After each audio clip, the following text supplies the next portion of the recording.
रीवा में NDPS act के एक मामले में विशेष न्यायालय ने आरोपी को दोषमुक्त कर दिया है। रीवा की विशेष एनडीपीएस न्यायालय ने उमाकांत तिवारी को व्यावसायिक मात्रा में कोरेक्स बरामदगी के मामले में दोषमुक्त घोषित कर दिया है। जानकारी के अनुसार पुलिस थाना बिछिया के पुलिस अधिकारी बीएल वर्मा ने 16 नवंबर 2022 को सिलपरा निवासी उमाकांत तिवारी को कोरेक्स की व्यावसायिक मात्रा के साथ गिरफ्तार किया था। पुलिस ने आरोपी और जब्त कोरेक्स को बिछिया थाना लाकर मालखाने में जमा किया था। इस मामले का विचारण रीवा की विशेष एनडीपीएस न्यायालय में न्यायाधीश सुधीर सिंह ठाकुर की अदालत में चल रहा था। अभियोजन पक्ष द्वारा अपने आरोप सिद्ध करने के लिए 11 गवाहों के बयान और एफएसएल रिपोर्ट पेश की गई। वहीं आरोपी की ओर से पैरवी कर रहे अधिवक्ता राजीव सिंह परिहार उर्फ शेरा सिंह ने गवाहों की जिरह के दौरान कई महत्वपूर्ण तथ्यों को अदालत के सामने रखा। जिरह में गवाह दिलीप बरैया और कुशल दत्त तिवारी से यह तथ्य सामने आया कि मामले में कई प्रक्रियागत खामियां थीं। बताया गया कि गवाह दिलीप बरैया सैंपल लेकर लगभग 6 दिनों तक गायब रहा, जिससे मामले पर संदेह की स्थिति बनी। इसके बाद बचाव पक्ष की ओर से सुप्रीम कोर्ट के विभिन्न निर्णयों का हवाला भी अदालत में प्रस्तुत किया गया। सभी तथ्यों और साक्ष्यों पर विचार करने के बाद विशेष न्यायालय ने उमाकांत तिवारी को एनडीपीएस एक्ट के तहत दर्ज व्यावसायिक मात्रा के कोरेक्स मामले से दोषमुक्त घोषित कर दिया। आरोपी की ओर से अधिवक्ता राजीव सिंह परिहार शेरा सिंह के साथ ही अधिवक्ता गिरीश पटेल, साक्षी सिंह बघेल, सुरेश विश्वकर्मा और राम दत्त रावत ने पैरवी की। रीवा की विशेष अदालत एनडीपीएस के न्यायाधीश श्री सुधीर सिंह ठाकुर जी के द्वारा बिछिया थाना द्वारा बनाए गए आरोपी उमाकांत तिवारी को एनडीपीएस के अपराध से दोषमुक्त घोषित किया है।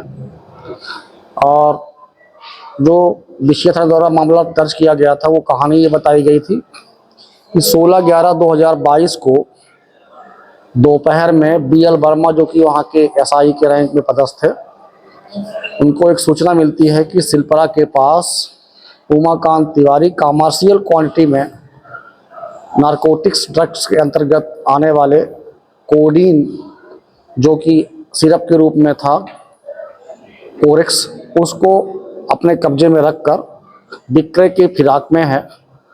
तब बीएल वर्मा के अनुसार वो वहाँ पे जाते हैं और कमर्शियल क्वांटिटी के एनडीपीएस की मात्रा जो कमर्शियल क्वांटिटी थी उसको बरामद करते हैं और 16/11/22 को ही वापस आकर बिछिया थाने में आरोपी के खिलाफ, उमाकांत तिवारी के खिलाफ एनडीपीएस एक्ट की धारा 21-22 के अंतर्गत अपराध पंजीबद्ध करके माननीय विशेष न्यायालय रीवा के समक्ष पेश करते हैं।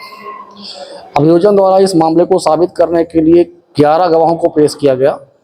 और इस केस की सबसे महत्वपूर्ण बात यह है कि इस केस में फैसले के दिन, जिस दिन फैसला होना था, उस दिन रिकॉल का एप्लीकेशन गवाह को बुलाने के लिए लगाया गया था मेरे द्वारा, और उस आवेदन की वजह से फैसला पिछली बार टल गया था और 2 गवाहों को पुनः बुलाया गया था। वो गवाह थे आपके दिलीप बरैया जी, जो कि वहाँ के आरक्षक बताए गए थे बिछिया थाने के, और कुशल दत्त तिवारी, जो मालखाना मुंशी बताए गए थे। वो महत्वपूर्ण इसलिए था कि इस मामले में सबसे जो महत्वपूर्ण है कि यहाँ पर पुलिस जो है किसी व्यक्ति को वाकई इन्वॉल्व करती है, कैसे एविडेंस क्रिएट करके। इस संबंध में ये देखा जाएगा तो दिलीप बरैया जी का जो बयान हुआ था, उनके अनुसार 16/11/22 को सिलपरा के पास से जो मादक द्रव्य बरामद किया गया था उसको 16/11/22 को कुशल दत्त तिवारी, जो मालखाना मुंशी थे, उन्होंने अपने थाने में रख लिया था। और 17/11/22 को उसका एक आर्टिकल का सैंपल एफएसएल भोपाल के लिए जांच के लिए भेजा गया था कि जो पाया गया पदार्थ ये मादक द्रव्य की श्रेणी में आता भी है कि नहीं आता। 17/11 को दिलीप बरैया रवाना होते हैं भोपाल के लिए और 22 तारीख को भोपाल पहुंचते हैं। 8 घंटे का रास्ता है भोपाल रीवा से जाने में, 10 घंटे का रास्ता है, 12 घंटे का रास्ता है। और 17 को रवाना होते हैं और 22 को पहुंचते हैं। ये 5 या 6 दिनों तक वो कहाँ गायब थे, वो सैंपल कहाँ लेके घूमते रहे, इसका कोई एक्सप्लेनेशन ना तो अभियोजन के पास था ना विवेचक के पास था। कुशल दत्त तिवारी, जो कि इस मामले के मालखाना मुंशी बताए गए हैं, और अभियोजन ने ये बताया था कि हमने सेफ कस्टडी में इस जो आर्टिकल रिकवर्ड हुआ था, जब्त किया गया था, उसको रखा था और उसमें कोई टेम्परिंग का चांस नहीं था। तो कुशल दत्त तिवारी जो मालखाना मुंशी का रजिस्टर इंदराज किया था, उस मालखाना रजिस्टर में कहीं पर भी उल्लेख ही नहीं था कि सैंपल जांच के लिए मालखाना से निकाल करके एफएसएल भोपाल भेजा गया। तो जो रिपोर्ट आई थी एफएसएल के संबंध में की जो रिपोर्ट है कि नारकोटिक्स के अंतर्गत आने वाला कोडीन ही उस सिरप में पाया गया था और बाकी जो मादक पदार्थ थे उसमें भी कोडीन ही है, तो एफएसएल की रिपोर्ट और रिकवरी इसके बीच में जो सेफ कस्टडी है, चाहे वो मालखाना की हो चाहे वो भोपाल ले जाने की हो, वो चैन कंप्लीट नहीं थी, टूटी हुई थी।